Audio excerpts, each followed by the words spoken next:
ఆదివాసీ corporator అయిన సుజాతను అవమానపరిచినందుకు ఎల్బీ నగర్ ఎమ్మెల్యే సుధీర్ రెడ్డిపై ఎస్సీ ఎస్టీ అట్రాసిటీ కేసు నమోదు చేసి చర్యలు తీసుకోవాలని Adivasi Congress party chairman Rana Pratap Rathod Nayak demand చేశారు. ఈ నేపథ్యంలో కామారెడ్డి జిల్లా పార్టీ కార్యాలయంలో ఆయన మీడియా సమావేశం ఏర్పాటు చేశారు. ఈ సందర్భంగా ఆదివాసీ Congress party Kamareddy chairman Rana Pratap Rathod Naik, Lambada హక్కుల పోరాట సమితి కామారెడ్డి జిల్లా అధ్యక్షులు నునావత్ గణేష్ నాయక్ మీడియాతో మాట్లాడుతూ ఎమ్మెల్యే సుధీర్ రెడ్డి చేసిన తప్పులకు వ్యతిరేకంగా అన్ని రకాలుగా కోట్లాడుతామని, సుజాత కుటుంబానికి అండగా నిలబడతామని తెలియజేశారు. సుధీర్ రెడ్డి లాంటి వ్యక్తి రాజకీయాలకు పనికిరాడని మండిపడ్డారు. కుల అహంభావంతో, స్త్రీల పట్ల చులకన భావంతో, దురహంకారంతో వ్యవహరిస్తున్నటువంటి వ్యక్తి చట్టసభల్లో ఉండడానికి అర్హుడు కాదని, వెంటనే అతన్ని చట్టసభలలో నుండి తొలగించాలని డిమాండ్ చేశారు.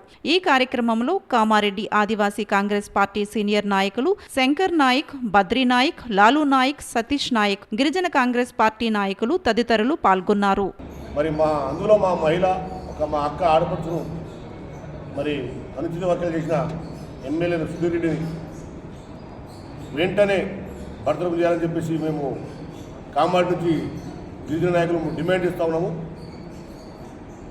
ఇంకోసారి సుధీర్ రెడ్డి గారు మరి మాపై కానీ, మా గిరిజనుల పట్ల కానీ, మరి మా గిరిజన మహిళల పట్ల కానీ అనుచిత వ్యాఖ్యలు చేస్తే మాత్రం మరి ఖబర్దార్ సుధీర్ రెడ్డి గారు ఓళ్ళు దగ్గర పెట్టుకొని మాట్లాడాలి. మరి ప్రజాస్వామ్యంలో ఒక డెమోక్రసీ సిస్టమ్ ఈ భారతదేశంలో ఉన్నాము. స్త్రీలను గౌరవించాలనే ఉద్దేశంతో నీకు తెలియదా? మరి గిరిజనులకు పడ్డరా? మొన్న జరిగినటువంటి మీ ఎలక్షన్లో మరి గిరిజనులు మరి 52% ఓట్లు వేయడం జరిగింది. ఆ ఓట్లతో గెలిచిన నువ్వు ఇలా మాపై అనుచిత వ్యాఖ్యలు చేసినందుకు మరి నేను రాజకీయంలో బొందబెట్టక తప్పదు.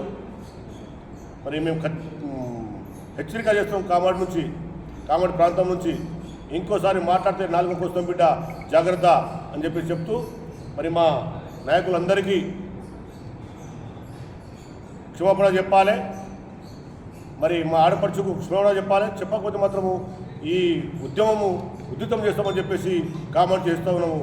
కాంగ్రెస్ పార్టీ కామారెడ్డి జిల్లా ఎస్ఎస్ఎల్ చైర్మన్. అయితే మొన్న ఏదైతే సుధీర్ రెడ్డి ఎమ్మెల్యే గారు, ఎల్బీనగర్ ఎమ్మెల్యే గారు సుజాత కార్పొరేటర్ పైన అనుచిత వ్యాఖ్యలు చేయడం జరిగింది.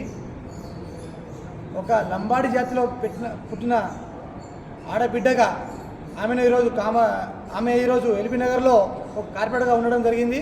ఆమె పైన ఈ సుధీర్ రెడ్డి అనుచిత వ్యాఖ్యలు చేయడం జరిగింది. ఎందుకంటే లంబాడీలు ఈరోజు రాజ్యాధికారంగా, సామాజిక పరంగా, రాజకీయ పరంగా, ఆర్థిక పరంగా ఎదుగుతున్నారని చెప్పేసి ఓర్వలేక ఈరోజు సుధీర్ రెడ్డి ఇలాంటి వ్యాఖ్యలు చేయడం కరెక్ట్ పద్ధతి కాదని చెప్పేసి మీకు హెచ్చరిస్తూ ఉన్నాము. అదేవిధంగా ఈరోజు గుర్తుపెట్టుకోండి, గత ప్రభుత్వంలో మీరు ఉన్నప్పుడు 10 సంవత్సరాలు ఉన్నప్పుడు మీరు అదే ఖమ్మంలో ఏదైతే గిరిజనుల పైన మీరు కాళ్లకు చేతులకు సంఖ్యలు కొట్టి జైలుకు పంపించడం జరిగింది. అదే ఆనవాయితీగా ఈరోజు మీరు ఒక లంబాడి జాతి బిడ్డ పైన మీరు అనుచిత వ్యాఖ్యలు చేయడం కరెక్ట్ అయిన పద్ధతి కాదని చెప్పేసి హెచ్చరిస్తున్నాము. సుధీర్ రెడ్డిని వెంటనే మీరు బర్తరఫ్ చేయాలని చెప్పేసి రాష్ట్ర ప్రభుత్వాన్ని, ముఖ్యమంత్రి గారిని మేము తెలియజేస్తున్నాము. అతను ఈ విధంగా మాట్లాడడం కరెక్ట్ కాదని చెప్పేసి వాళ్ళ బీఆర్ఎస్ పార్టీ సిద్ధాంతమా మరి ఇది? వాళ్ళ రాజకీయ నాయకులు నేర్పించారా మరి ఈ విధంగా మాట్లాడమని చెప్పేసి? మరి కేటీఆర్ గారు చెప్పారా? మరి హరీష్ రావు గారు చెప్పారా? మరి కేసీఆర్ గారు చెప్పారా? మరి కవిత గారు చెప్పారా మరి ఈ విధంగా మాట్లాడమని చెప్పేసి? ఒక దళిత బిడ్డను ఈ విధంగా అవమానించడం ఏదైతే ఉందో అది కరెక్ట్ పద్ధతి కాదని చెప్పేసి మేము తెలియజేస్తున్నాము. సుధీర్ రెడ్డి గారిని ఎమ్మెల్యే గారిని వెంటనే బర్తరఫ్ చేయాలి, అతను రాజీనామా చేయాలని చెప్పేసి మేము ఎస్టీ సెల్ తరఫున, లంబాడా కుల సమితి తరఫున, గిరిజన సంఘ విద్యార్థి సంఘం తరఫున, ఏబిఎస్ తరఫున మేము డిమాండ్ చేస్తూ ఉన్నాము. ఒకవేళ అతన్ని రాజీనామా చేయకపోతే అతని ఇంటిని ముట్టడిస్తామని చెప్పేసి ఈ సందర్భంగా మీకు తెలియజేస్తూ ముగిస్తున్నా.